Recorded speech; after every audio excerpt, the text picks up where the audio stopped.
Hello, ladies and gentlemen, and welcome to our class on Fibonacci retracements, sponsored by TradeTime, one of the world's leading providers of Forex and CFD trading. Tonight's class is also powered by investing.com.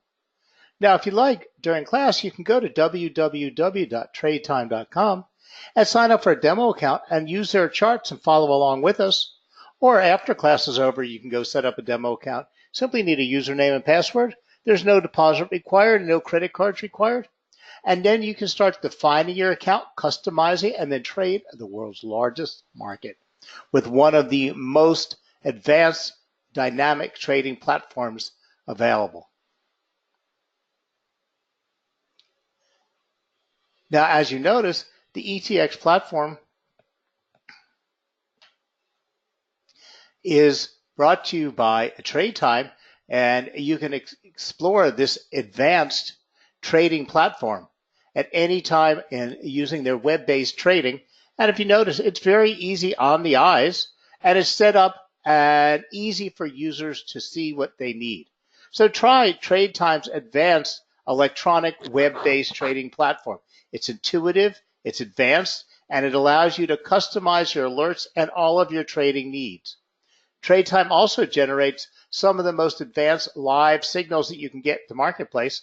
Not only do they give you the asset, they give you the recommended direction, the position to open, the price point to open the position, your first objective, your second objective, and where to place your stop losses. And at the same time, you can see how all the other traders on their platform are trading that signal and see if they all agree also. So go to www.tradetime.com and unleash the trader in you. Try it out. It's easy to go to and set up a demo account and start customizing your own trading account. And try out their next generation trading platform. Now, tonight's class is being recorded. Okay, in a few days, you can go to the Education tab and then go underneath the Webinars on Demand. Or you can use the same link you used to come to tonight's class and see this recording and tomorrow. But either way, you can access this recording. So you can go to www.investing.com to see all of our recorded webinars. And this class will take several days or a week to get up there. Or you can use the link you used to come to tonight's class. Now let's get started talking about Fibonacci. Now, there's a whole world of Fibonacci tied to a whole bunch of things. Tonight, we're going to be talking about Fibonacci retracements. And fib retracements are ratios used to identify potential reversal points of an asset. And fibs work great for any type of liquid financial market, whether you're trading stocks, futures, CFD trading, Forex trading, you're trading oil or gold or cryptocurrency. Now, the most popular Fibonacci retracements are 61.8 and 38.2. These are two numbers you have to remember all the time. Now, tonight we're going to look at where these numbers come from. And I know you guys have started out using Fibonacci levels out there are saying to you, where's the rest of them? Well, the third number in these primary levels is 50%. But 50% has nothing to do with a Fibonacci retracement or fib levels. It is just such a popular retracement level that the traders and all the new HTML charts automatically include 50%. But it is not derived from any of the Fibonacci levels, Fibonacci ratios, or Fibonacci sequences. Now, before we talk about these magical numbers, let's understand where they come from, because these are not numbers that were just made up for the financial markets. These are around all over the universe and have been around for a very, very, very long time. Now, if memory serves me right, they first came from observation of how rabbits multiplied. And the sequence goes on indefinitely forever. And it's not complicated at all. You start out with a 0. You add 1 to that. And if you add 0 and 1 together, what do you get? You get 1. When you put 1 and 1 together, you get 2. When you add 1 and 2 together, you get 3. and so on and so forth. So you add 2 and 3 together and get 5. And each of these additional numbers make up the Fibonacci sequence on forever. So like here, if we add 144 to 233, that gives us 377. So it all starts with the simple 0. 0 plus 1, 1 plus 1, 1 plus 2, 2 plus 3. So all you're doing is adding the number on the immediate left to the previous number, and that gives you your new number. And then you add that number to the number on the left of it, and that gives you your new number. And this goes on forever. Now, there are all types of ways that these numbers then can be factored into ratios. And as you see on my screen, that's I have no idea what that mathematical computation is. But this is how you would compute a Fibonacci ratio. Okay.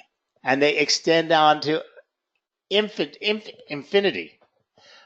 But let's go down and let's make it really easy to come up with where these Fibonacci numbers come from that we use in the financial market for retracements. And once you get it down pat, it's not very complicated. We started out originally with the original Fibonacci sequence, and we took 1 and added it to 2 and gave us 3. We took 3 and added it to 2 and gave 5, so on and so forth, right? As we saw. Now, if we take a number and divide it by the previous number, so in other words, if we were to take, hypothetically, the last set of numbers here, and if we were to take the 21, which was derived by adding 8 to 13, give us 21, and we were to take that 21 and divide it by the number it was added to, or 13, we would get 16153. If we were to go on to the next set, we would add that together, and we would get 6190. If we go on to the next one, we get 16176, so on and so forth. So the approximation nears 1.618. And in our financial ratios, our financial retracements, this is not really a retracement. This is an extension because it's beyond 1. So when we're calculating using extensions of where we would think an asset might bounce to as it continues to rally in the opposite direction, 1618 is used as that extension. But tonight we're here to first talk about retracements. Okay, so a number divided by the next highest number gives us our first Fibonacci level. So we're doing the exact reverse. Let me clean some of these markings off for you here.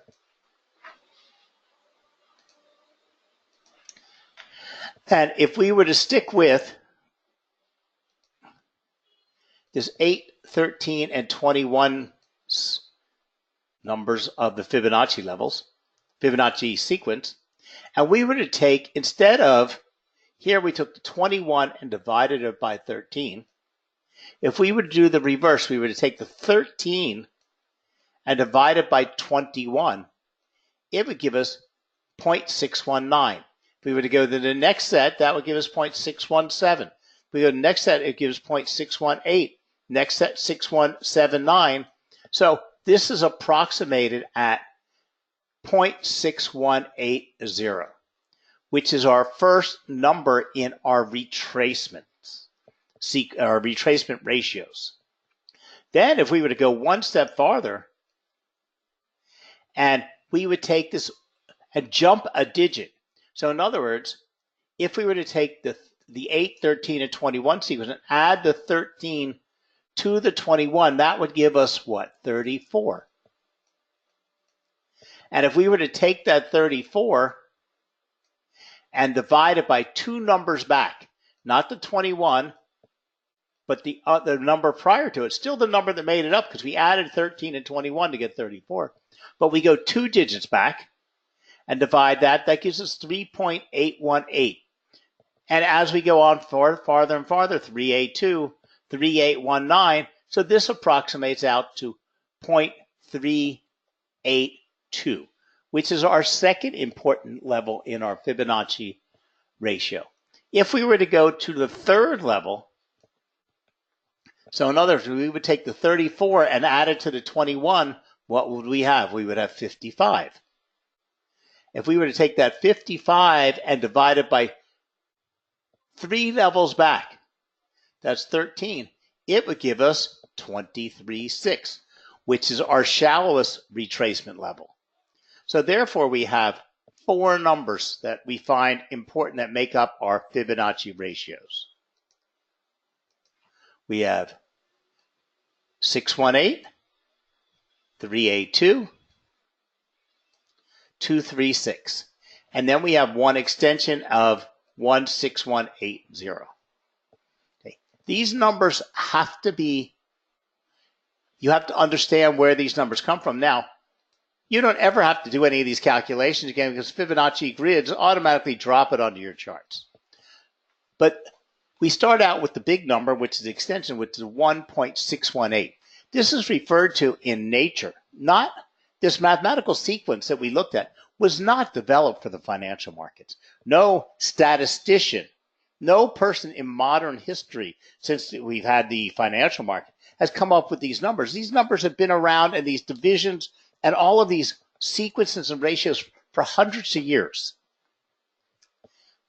And the 1.618, which is called the golden ratio or the golden mean, or sometimes referred to as phi, and the inverse of 1.618 is 0.618. These ratios can be found throughout nature, architecture, and art, through science. Actually, those numbers can be applied to the distance between your eyes, nose, and mouth. It's also going to be found in the shape of playing cards, sunflower seeds. You know those little square, the little scrolls on the snail's back, Greek vases. Actually, we find that these numbers hold true to the galaxy of stars. And we can find it everywhere in art, science, and architecture. So, of course, we can take these numbers and move them over to the financial markets. And when we talk about a retracement, we're talking about a pullback. Fibonacci's are based, or Fibonacci retracements are based on once an asset moves either up or down, it will tend to retrace a portion of that move before making another move. So assets will often pull back or retrace a percentage of the previous move before reversing. These Fibonacci retracements often occur at 3 levels, 38.2, at 61.8, and 50. And remember, as I said earlier, actually the 50% level really has nothing to do with Fibonacci, but traders use this level because of the tendency of stocks and assets to reverse after retracing half of its previous move. So as we can see, what we're saying is when an asset is moving up, when it eases down, it will ease down either 38.2% of the previous move, 50% of the previous move, or 61.8. Now, we do have the third one, which is a 23.6, but that's considered a very shallow retracement. And what these levels mean is when an asset is moving up, because it takes a lot of momentum for buyers to keep pushing an asset up or sellers to keep pushing an asset down. They're going to take a breather. There's going to be a point in which they take a breath because markets don't move like that. They move and push and ease, push and ease, push and ease. Now, there's no rule that says the markets can't turn and reverse themselves. But we want to be able to tell whether we're looking at a retracement or the trend has died out and it is reversing. But we don't want to panic because we know that a correct trend, push and ease, push and ease, push and ease. But we don't want to be sitting here in the markets when that push and that ease goes into this way. So we want to have warning levels or alert levels that tell us what we should be doing or warn us of impending disaster or support our move. Now, a lot of people say to me, well, you know what? every time it eases, I could just sell out of the market, dump my position. So when the asset starts going up like that and then starts coming down, I'll just sell my position. And then whether it retraces at 50 or 61.8, once it starts its retracement, I can get back in the market. Well, that is one of the choices you have. But because it costs us money to enter and exit the market, we could lose so many pips that we end up negating our entire trade. Or we can panic sell, or what happens is when this asset does this, and then does that, we lose this because there's no guarantee. You can't pick the bottom. So there's no guarantee at what point you might want to re-enter the market. Okay, now, yes, you could set up OCO orders, you could set up complex orders, but remember, the whole idea is to be able to get in a trade and let it ride out because, again, a good trend is the push and ease. So what you want to be alert is when that ease is turning into a reversal. Okay. But you can do either one of them. You could say, if it doesn't stop at 38.2, I'll sell my position. So basically, after an asset makes a move to the upside, it can then retrace a part of that move before moving on again in the desired direction. These retracements or pullbacks are what you as a swing trader want to watch for when initiating long or short positions. Once a stock begins to pull back, then you can plot these retracement levels on a chart to look for signs of reversal. You do not automatically buy the asset just because it's a common retracement level. Wait, you do need other confirmations and you need to see other things, but at least you've got some type of an alert.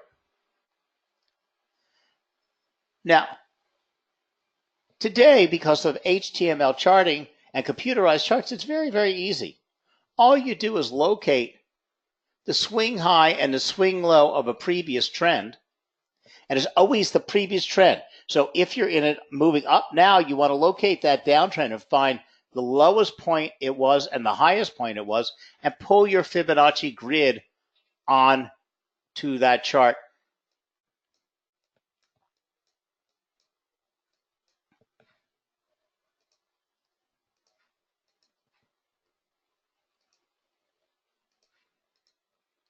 So in order to find these Fibonacci retracements, you have to find the recent significant swing high and swing low.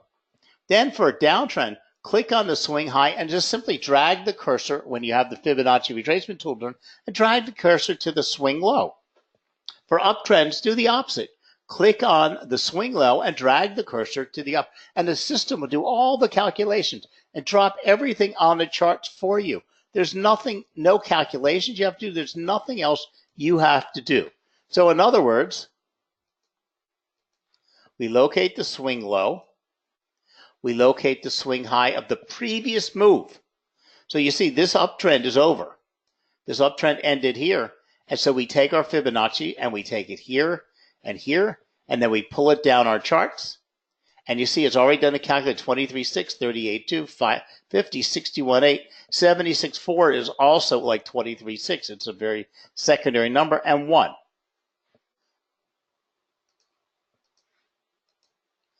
For the ending of a downtrend, you take the swing high and the swing low, and you just pull it straight down, and it puts their 23.6, 38.2, 61.8, and no matter what charting service you're using, just go under the format button and you can get rid of all the other extensions and all the other calculations because it'll do them on out, for tons of numbers. And you can also set the colors up. Do you want them the same color? Do you want them bright? Like you can leave the 23.6 on. I don't use 76.4 for anything, but I like 23.6, but I put it in a different color so it'll stick out. 38.2 and 61.8, I always make a bright color. And then the 50% I leave as a red color because, that, like I said, that's not necessarily a fib level, but it's an important level. So in order to apply your fibs to your chart, you'll need to identify the swing high and the swing low points. Okay. Now, you can do this by, and remember I used the word before, significant. Okay, and that's why it's more than just taking the highest price and the lowest price. Okay, so the easiest way to do it is to locate a swing low as a candle with at least 2 lower highs on both the left and right of it. And a swing low is a candle that has at least 2 higher lows on both sides of it. Okay, after a while, you'll have no problem locating this. But because the markets are made up of human beings and assets do all kinds of weird things, we need to be able to correctly pick the right level. And so this is why we want to bring it down to a semi-science, because if you just randomly pick the highest number or the highest wick of a candle, you'll misskew everything. So when using Fibonacci tools, the probability of Forex trading success could increase when you use other support and resistance levels, trend lines, and candlestick patterns for spotting entry and stop loss points. Because remember, Fibonacci levels are more like alert zones. Retracement levels alert traders or investors of the potential trend reversal, resistance area, or support area. Retracements are based on the prior move. A bounce is expected to retrace a portion of the prior move, while a correction is expected to retrace a portion of the prior advance. Once a pullback starts, charters can identify specific Fibonacci retracement levels for monitoring. So you can combine these easy with pivot points and eyeball support and resistance level. And the more other types of support and resistance levels you have around your fib levels, the more important you could build these alert zones. Now, if you notice, see here, and we're looking at a chart from S&P 500, and we see price moved up. We then pull our Fibonacci level, and look, its price is coming down. Now, the 23.6, like I said, is a very shallow retracement. But look at all the action we had at the 23.6. But price moved all the way down, and 38.2 held as a significant support level. Price moved back up right to the 23.6 level, came back to that 38.2, was unable to violate, moved back up, back to 23.6. But at this point that it bounced off the second time, 38.2, it was returning to its uptrend. Okay, this was the end of its retracement. So you no longer had to panic and worry that it was going to fall or reverse on you. You were fine. This is a correct trend move.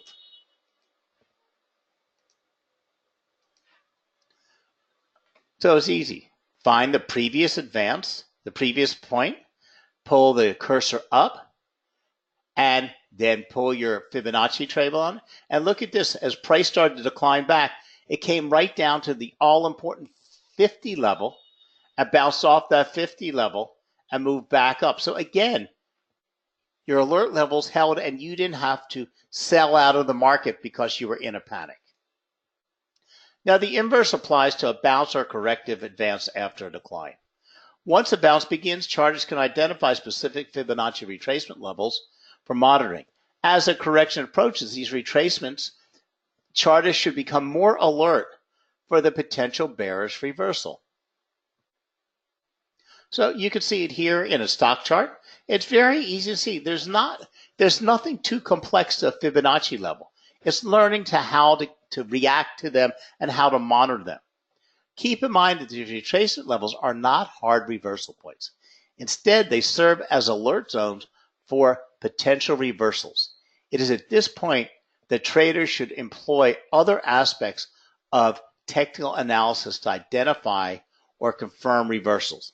Now, these include candlesticks, price patterns, momentum oscillators, and moving averages. So when you combine them with candlesticks, it's very easy to see how price is moving along those levels. Okay. Now, any charting service will offer you a standard Fibonacci tool that'll give you the 23.6, the 38, the 50, and the 61.8. Now, it's clear on this chart that the 23.6, 38.2, and 61.8 come from Fibonacci sequence, and the 50% retracement is not. Actually, the 50% retracement comes from Dow theory. And it said that the averages often retrace to 50% prior to their move. So based on depth, we can consider 23.6 retracement to be relatively shallow. Such retracements would be appropriate for flags or short pullbacks.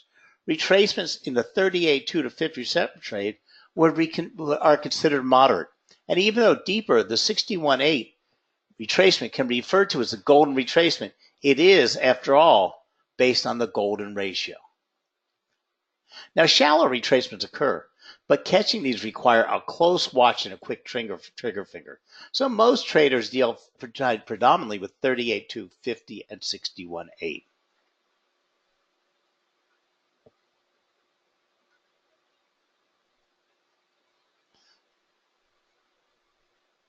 So as you see on these charts, there's all different ways. Here we're building our pennants and our flags along with our levels, and you can see how strategically important these levels are.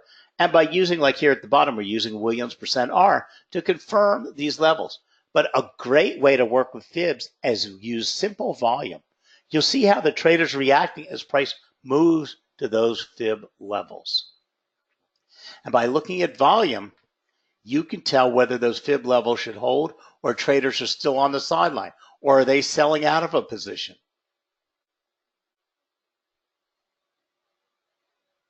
So if you're paying attention in class, you'd know by now that you can combine Fibonacci retracement tools with support and resistance levels and trend lines to create a simple but super awesome trading strategy. When combining the Fibonacci retracement tools with candlestick patterns, we are actually looking for exhaustive candlesticks. If you can tell by buying and selling pressure is exhausted, it gives you a clue to when price may continue trending.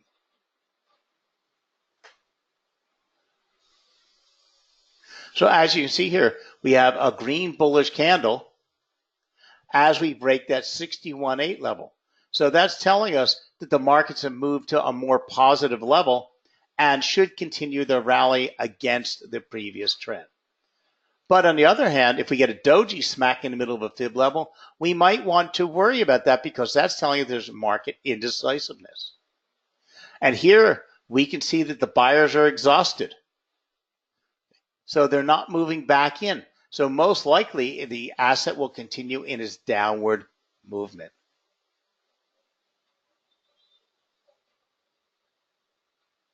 So learning how to act and react and when to panic and when not to panic, and combining fibs with other tools could help you find great entry and exit points to trade. But fibs are also used by a lot of traders to put their stop loss. Now, the first method is to set your stop just past the next fib level. So if you're planning to enter at a 38.2 level, you would want to place your stop loss at the 50% level. So in other words, when price bounced off that 38.2 level and is moving upward and you've already decided to enter the market, use that lower 50% level as your stop loss protection. Now you have to apply your proper risk management to see if you can afford to do that. And if the market's a little bit more volatile, you can use the next level at the 61.8. That's not so difficult, is it?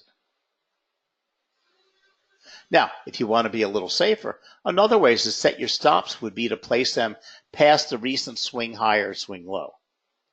This type of stop loss placement would give your trade more room to breathe and give you a better chance for the market to move in your favor.